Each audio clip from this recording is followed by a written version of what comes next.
Do you see it? Do you see grace? Do you see how shocking it is, but yet how wonderful it is also in that story? How the Father pours his goodness after goodness upon a son who deserves nothing, a son who has rejected him, a son who has used him, a son who has the cheek to return. That is grace.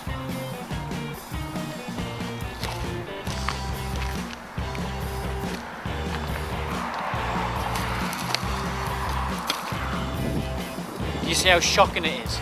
Even the Son himself comes to the conclusion he doesn't deserve the love of the Father. He says in the story, "Father, I have sinned against heaven and against you. I am no longer worthy to be called your son." And he makes a suggestion that he takes him on as a hired hand. He knows he's used and wasted all that the Father has given him.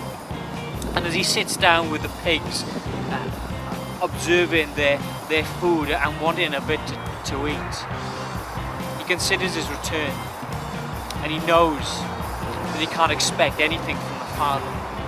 He can't be considered as his son the way he's treated his Father. And it's easy for us to respond in the same manner, isn't it?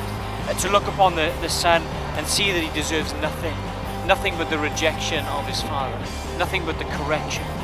And we can respond like the older son, with the attitude of, why are you crediting this guy for all the waste that he's produced, the way he's rejected you? Why are you congratulating, celebrating his return after he's treated you in this way?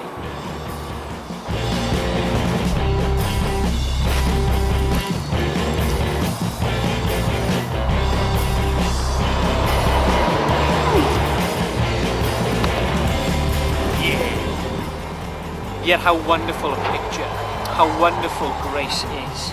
As the Father sees his Son returns, he gets up, he runs, he welcomes him, he embraces him, he kisses him, and he blesses him and celebrates his return. What a wonderful picture that is, as the broken Son returns and unites with his gracious Father. It finishes with that awesome embrace as only a Father can give.